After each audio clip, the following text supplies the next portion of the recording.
दोस्तों, क्या आपको पता है कि उत्तराखंड के चमोली में एक ऐसा पानी का सैलाब आया जिसने अपने रास्ते में आने वाली सभी चीजों को बर्बाद करके रख दिया।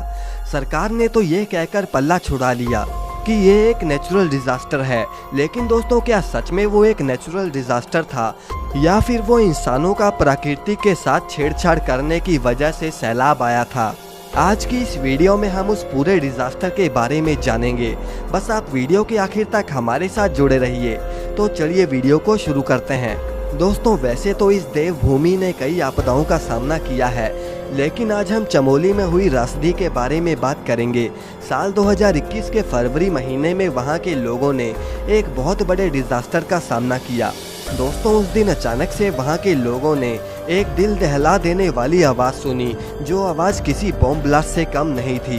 लोगों ने देखा कि पास में बह रही ऋषि गंगा नदी मलबे के साथ ही नीचे गिर रही है। ये सब देखकर वहां पर अफड़ा दफड़ी मच गई। गांव में एक पुल था जो कि जोशीमठ की तरफ जाने वाले हाईवे पर बना था।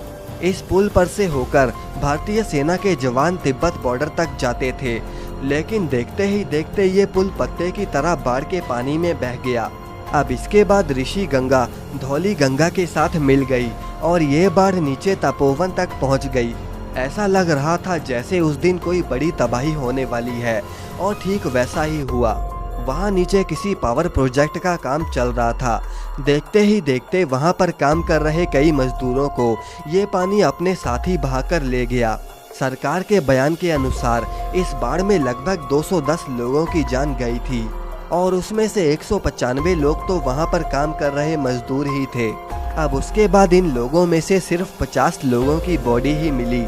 बचे हुए लोगों का अभी तक कोई पता नहीं चल पाया। दोस्तों, ऐसी तबाहियां वहां पर आए दिन आती रहती हैं, चाहे वो साल 2013 में आई आपदा हो या फिर 2021 में चमोली में आई बाढ़। अब आइए जानते हैं दोस्तों कि इस तबाही का कारण क्या था। 7 फरवरी 2021 को इस तबाही की शुरुआत 6 किलोमीटर ऊंची छोटी रोंती पीक से हुई थी।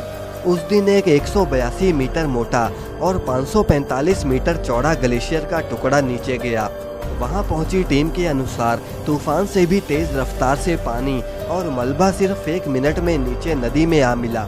लेकिन दोस्तों, ग्लेशियर का टूटना ये एकमात्र वजह नहीं थी।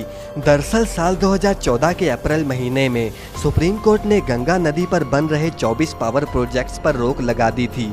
सिर्फ इतना ही नहीं, साल 2016 में भी केंद्र सरकार ने सुप्रीम कोर्ट में ये माना था कि उत्तराखंड में बन रहे कई पावर प्रोजेक्ट्स का काम बहुत खतरनाक है। लेकिन दोस्तों, इन सब बातों से कोई खास फर्क नहीं पड़ा और इन प्रोजेक्ट्स पर काम चलता रहा।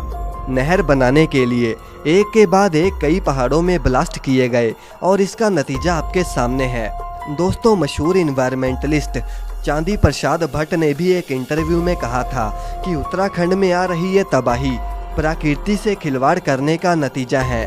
कई हिमालयन ग्लेशियर रिसर्चर्स ने 2000 किलोमीटर में फैले 650 ग्लेशियर्स की सैटेलाइट इमेजेस को स्टडी किया।